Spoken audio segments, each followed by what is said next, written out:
ముందుగా ప్యానెల్లో ఉన్న సభ్యులందరికీ కూడా నమస్కారం అండి. నమస్తే అండి. ఇప్పుడు ఆంధ్రప్రదేశ్ ప్రభుత్వం ముఖ్యమంత్రి చంద్రబాబు నాయుడు గారు బీసీలకు 34% రిజర్వేషన్లు అని ప్రకటించింది. సార్ రీసౌండ్ ఇస్తుంది. రీసౌండ్ పీసీఆర్ లో హలో చేయండి సార్, బాగా వినపడుతుంది, కంటిన్యూ చేయండి ప్లీజ్. ఓకే అండి. అయితే ఈ బీసీలకి 34% ప్రకటించినప్పుడు సుప్రీంకోర్టు తీర్పు ప్రకారం 50% మించకూడదు కదా అనే ప్రశ్న ఉత్పన్నం అవుతుంది. ఇప్పుడు గతంలో వైఎస్ఆర్సీపీ ప్రభుత్వం అధికారంలో ఉన్నప్పుడు కూడా 34% వారికి బీసీలకి ప్రకటించింది.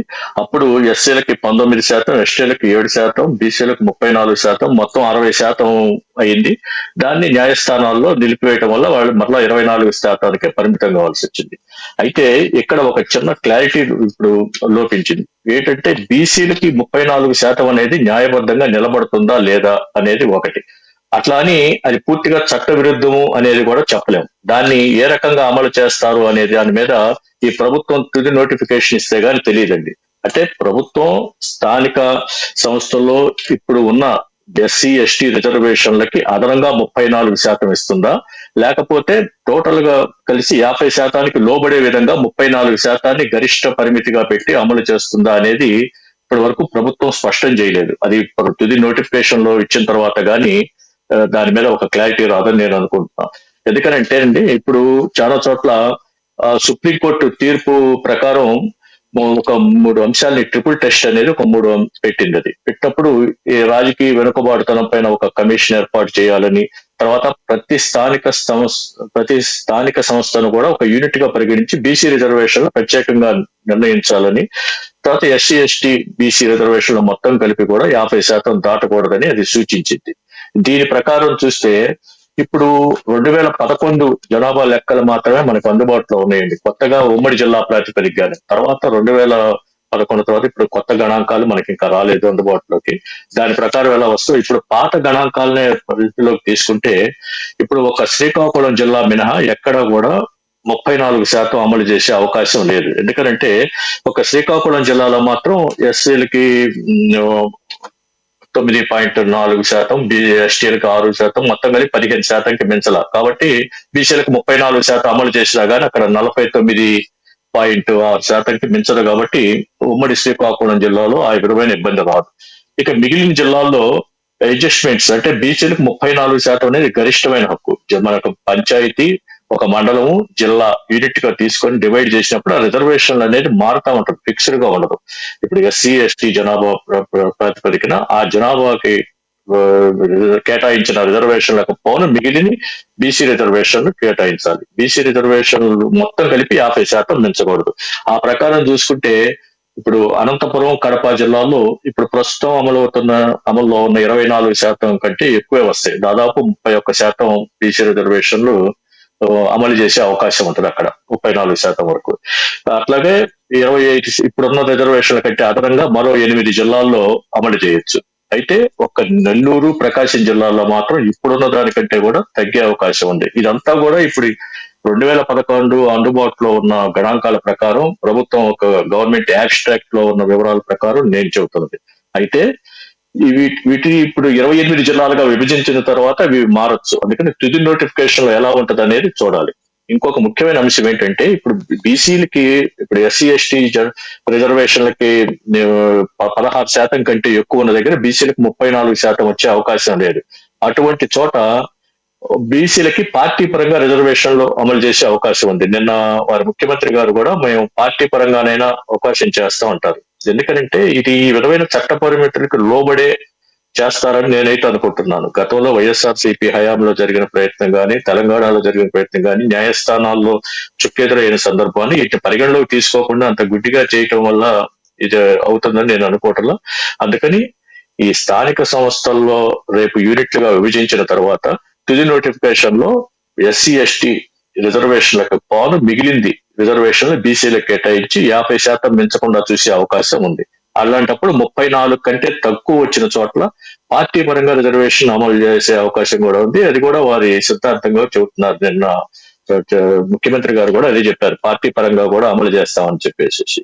అందుకని ఇప్పుడు మనం తుది రిజర్వేషన్ వచ్చే వరకు కూడా మనం దీన్ని వేచి చూడాలండి. ఎందుకంటే ఇప్పుడున్న రిజర్వేషన్ ప్రకారం చూస్తే మొత్తం 34% అమలు చేయాలంటే కనుక దాదాపు 59.85% వస్తుంది. అది చట్ట విరుద్ధం, కోర్టులో కూడా నిలబడదు. ఇందాక వారు అన్నట్టుగా ఎవరైనా న్యాయస్థానానికి వెళ్తే మళ్ళీ దీన్ని కూడా స్టాల్ చేస్తుంది, గతంలో వైసీపీ హయాంలో చేసినట్టు కానీ తెలంగాణలో జరిగినట్టుగా. అందుకని ఇప్పుడు ఆ బీసీ రిజర్వేషన్లు అనేది ప్రభుత్వ పరంగా వాళ్ళు తీసుకున్న నిర్ణయం. అయితే ఆ బీసీలకి 34% హామీ ఎక్కడైతే అమలు జరగదో అక్కడ పార్టీ పరంగా చేస్తామని వారు చెబుతున్నారు. అది ఆచరణలో ఎంతవరకు సాధ్యం అవుతుంది అనేది మనం వేచి చూడాల్సి ఉంటుందండి. రాష్ట్రంలో ఒకవేళ కోర్టుకు వెళ్తే ఆ కోర్టుకు మేము ఇస్తామని చెప్తే పలానోళ్ళు కోర్టుకు వెళ్ళారు కాబట్టి వాళ్ళు బీసీ వ్యతిరేకులని మాట్లాడారు కదా. రాజకీయం చేసే క్రమంలోనే చంద్రబాబు ఇలా చేశారు, కానీ అపర మేధావైన చంద్రబాబుకి ఇదంతా జరగదని తెలియదా? ఈ రోజున ఇలా ప్రకటించిన ఒక రాజకీయంగా వాడుకోవటమని విమర్శించే వాళ్ళకి ఏం చెప్తారు మీరు? అంటే అదే కోర్టుకు వెళ్తే 50% మించింది అనేది చెల్లదండి. అది అందరికీ తెలుసు. అంత మాత్రం చేత బీసీలకి 34% అది అమలు కాదనేది కూడా మనం చెప్పలేం. ఎందుకనంటే సుప్రీంకోర్టు నిబంధనలోనే ప్రతి స్థానిక సంస్థని ఒక యూనిట్ గా పరిగణ తీసుకొని చేయాలి రిజర్వేషన్. అక్కడ ఎస్సీ ఎస్టీ రిజర్వేషన్ లో 16% కంటే తక్కువ ఉన్న దగ్గర సాధ్యం అవుతుంది, అది ఎక్కువ ఉన్న దగ్గర సాధ్యం కాదు. అక్కడ ఎక్కువ ఉన్న దగ్గర ఏం చేస్తారనేది పార్టీ చూడాలి. అది ఫైనల్ నోటిఫికేషన్ లో కానీ తెలియదండి. ఓకే, ఇప్పుడు సంస్థాగత ఎన్నికలు జరిగితే ఏ రకంగా జరుగుతాయని మీరు భావిస్తున్నారు? ఇప్పుడు మన ప్యానెల్లో ఆరోపిస్తున్నారు, చంద్రబాబు గారు గతంలో నుంచి ఇప్పటి వరకు కూడా స్థానిక సంస్థల ఎన్నికల్ని సజావుగా నడపలేదు అని చెప్పి మోహన్ రెడ్డి గారు ఆరోపించారు. వాస్తవం ఉందా సార్? అది ఇప్పుడు టూ ఎర్లీ అంటే, ఎందుకంటే అది పరిస్థితులు ఎలా మారుతాయి అనేది రాజకీయపరమైన ఆరోపణల జోలికి నేను పోను. అది ప్రజాక్షేత్రం తెలుస్తుంది, ఎందుకంటే ఇప్పుడు అది టూ ఎర్లీ. Okay, right. మీరు ఏమైనా చెప్పదలుచుకున్నారా సార్? చివరిగా చెప్పండి, కంక్లూడ్ చేయండి. శ్రీనివాస్ గారు, ఈ బీసీ రిజర్వేషన్ సంబంధించి కానీ లేదంటే ప్రస్తుత ఏపీ డెవలప్మెంట్ పరిస్థితి గురించి కానీ చూస్తుంటే రానున్న రోజుల్లో బీసీ రిజర్వేషన్లు చెప్పండి అనేది బీసీ రిజర్వేషన్లు అనేది మాత్రం నిన్న ప్రకటించింది ఒక మంచి పరిణామమే, కానీ ఆచరణ సాధ్యమయ్యే విధంగా చూడాలి. సుప్రీంకోర్టు గైడ్ లైన్స్ కి లోబడి బీసీ అమలు జరపాలి. దానికి తుది నోటిఫికేషన్ లో వీరు ఏ విధమైన నిర్ణయం తీసుకుంటారో చూడాలి. రెండవది పార్టీ పరంగా బీసీలకి అక్కడ 34% తగ్గినప్పుడు పార్టీ పరంగా ఇస్తామన్నారు, అది ఎంతవరకు అమలు జరుగుతుంది అనేది చూడాలండి. రైట్ సార్, ధన్యవాదాలండి మీ అభిప్రాయం తెలియజేసినందుకు శాఖమూరి శ్రీనివాస్ ప్రసాద్ గారు. రైట్, మోహన్ రెడ్డి గారు. రైట్, అజయ్ గారు కంక్లూడ్ చేయండి. లక్ష్మీనాథ్ గారు, ఏదైతే నిన్న అసెంబ్లీలో చంద్రబాబు నాయుడు గారు బీసీ రిజర్వేషన్ మీద 34% చెప్పడం జరిగిందో, న్యాయపరమైన చిక్కులు ఏదన్నా వాటిని అధిగమించి ఖచ్చితంగా ఈ రిజర్వేషన్ అమలు చేస్తాం. ఒకవేళ ఎక్కడన్నా న్యాయస్థానాల్లో అడ్డంకులు వచ్చినా కూటమిగా తెలుగుదేశం పార్టీగా ఆ నెంబర్ ని మేము రీచ్ అయ్యేదానికి, ఆ నెంబర్ రిజర్వేషన్ ని మేము బీసీలకు అందించేదానికి మేము నిర్ణయం తీసుకొని ఆ దిశగానే స్థానిక సంస్థ ఎలక్షన్స్ లో మా పోరుంటుందని చెప్పడం జరిగింది. లక్ష్మీనాథ్ గారు, కూటమి నిబద్ధత ఏంటి, తెలుగుదేశం పార్టీ నిబద్ధత ఏంటో మీకు ఎగ్జాంపుల్ చెప్తా. మహిళా బిల్లు పార్లమెంట్ లో పెట్టి పాస్ అవ్వకపోయినా మహానాడు వేదికగా నారా లోకేష్ గారు రాబోయే సార్వత్రిక ఎన్నికల్లో తెలుగుదేశం పార్టీగా 33% మహిళా రిజర్వేషన్ ని మేము అమలు చేస్తామని చెప్పిన ఘనత తెలుగుదేశం పార్టీది. రాబోయే రోజుల్లో కూటమిగా ఆ నిర్ణయం తీసుకుంటాం ఖచ్చితంగా. అదేవిధంగా స్థానిక సంస్థ ఎలక్షన్స్ నారా చంద్రబాబు నాయుడు గారు ఏ విధంగా జరుపుతారు, జగన్మోహన్ రెడ్డి గారు ఏ విధంగా జరిపారు, యావత్తు ప్రపంచం చూసింది లక్ష్మీనాథ్ గారు. ఇవాళ మోహన్ రెడ్డి గారు నేను మీడియా ముఖంగా కూర్చొని మా పార్టీలను మేము డిఫెండ్ చేసుకోవడం కాదు. స్థానిక సంస్థ ఎలక్షన్స్ లో మహిళలు ఏ విధంగా నామినేషన్ పత్రాలను దాచిపెట్టుకొని వచ్చి నామినేషన్ వేయాల్సిన దుస్థితిని ఆ రోజు వైఎస్ఆర్సీపీ కలిగించిందనేది యావత్ రాష్ట్ర ప్రజలు చూశారు. అదే విధంగా మాచర్ల నియోజకవర్గానికి ఇన్ఛార్జిగా వెళ్ళిన బోండా ఉమా గారి మీద ఏ విధంగా తొలకా కిషోర్ అనే వ్యక్తి ఆ రోజు దాడులు చేయడం జరిగింది స్థానిక సంస్థ ఎలక్షన్స్ లోనే. కాబట్టి రాబోయే రోజుల్లో కూటమి ప్రభుత్వం నారా చంద్రబాబు నాయుడు గారి నాయకత్వంలో పవన్ కళ్యాణ్ గారు, నారా లోకేష్ గారు బీజేపీతో కలిసి ఈ రాష్ట్రంలో ఏ విధంగా ప్రశాంత వాతావరణంలో స్థానిక సంస్థ ఎలక్షన్ లో గడపబోతా ఉందనేది ప్రజలు చూస్తూ ఉన్నారు, చూడబోతా ఉన్నారు. ఇక మీరు ఇందాక అడిగారు ఒక అంశం, 2014 నుండి 19 మధ్య నారా చంద్రబాబు నాయుడు గారు ఈడబ్ల్యూఎస్ లో కాపు సోదరి మండలకు అందించిన 5% రిజర్వేషన్ ని ఆ రోజు జగన్మోహన్ రెడ్డి గారు ఎత్తేసారు, మీరు వచ్చి 2 సంవత్సరాలు దాటింది, మీరు ఎందుకు చేయలేకపోతా ఉన్నారు? గతంలో మీరు తీసుకువచ్చిన ఆలోచనే కదా, చంద్రబాబు నాయుడు గారు తెచ్చిన పదే కదా అని.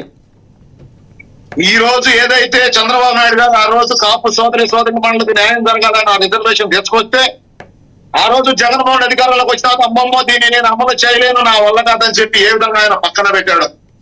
రాబోయే రోజుల్లో అట్లాంటి ఏ ప్రభుత్వం ఒకవేళ మారినా గత 10 ఏళ్ల తర్వాత అయినా కాపు సోదరి మండలికి అన్యాయం జరగకూడదనే ఆలోచన చేస్తూ ఆంధ్రప్రదేశ్ ప్రజలు మాకు 5 సంవత్సరాలు మ్యాండేట్ ఇచ్చారు.